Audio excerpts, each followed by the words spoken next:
Hey, what's up mga kaballers? Maligayang pagbabalik sa aking channel. At pag-usapan natin ang balitang DeMarcus Cousins sa Golden State Warriors sign na at ang balitang Rajon Rondo to Lakers pa. Tara na't pag-usapan natin yan dito sa Basketball Hotshot.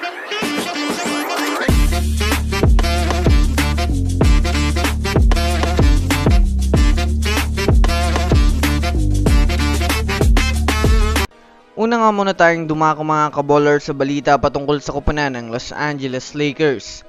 Mainit nga po ngayon sa social media mga kaballers ang usap-usapang kukunin pa ng Los Angeles Lakers itong si Rajon Rondo. Ito ay matapos mag-viral mga kaballers ang naging pag-advise ni Rajon Rondo kay Anthony Davis sa kanilang naging laro.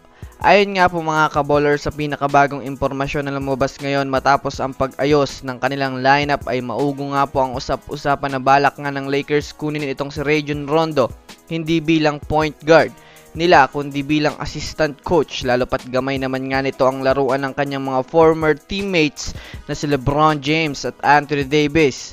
Yes mga kaballers, nabuo nga po ang ganitong klaseng pag-uusap magmula ng mag-coach itong si Rajon Rondo kay Anthony Davis kontra sa kupunan ng Denver Nuggets ng mga nakaraan. Pero kung susumadayin nga natin mga kaballers, kompleto na rin naman nga po ang kanilang coaching staff.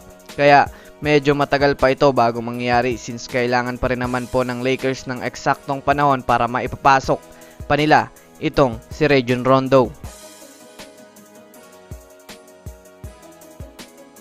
Samantala, dumako naman tayo mga kaballers sa balita patungkol sa kupunan ng Golden State Warriors. Sa pinakabagong impormasyon nga po mga kaballers na lumabas ngayon ayon sa NBC Sports Bay Area, nilista na nga po si DeMarcus Cousins sa mga kandidato nila na pwedeng ma-buyout.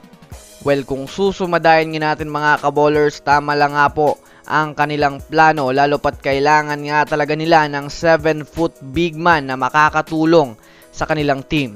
Kilala naman nga natin ito mga kaballers bilang isang dominanting big man sa front court. Bukod pa dyan, dahil nga po sa pagiging veterano nito mga kaballers, matuturoan nga nito ang rookie nilang si Trayce Jackson-Davis para mas mahubog sa laro. Samahan pa natin mga kaballers na hindi naman nga po masyadong nakakatulong sa rotation ng Warriors itong si Kevon Looney, kaya medyo madali na nga po itong maidispatcha. Kaya mataas nga po ang posibilidad mga kaballers na kunin nga talaga itong si DeMarcus Cousins sa buyout market. Kaya abang-abang na lang tayo mga kaballers sa mga susunod na updates patungkol dito sa pagkuha nila kay DeMarcus Cousins.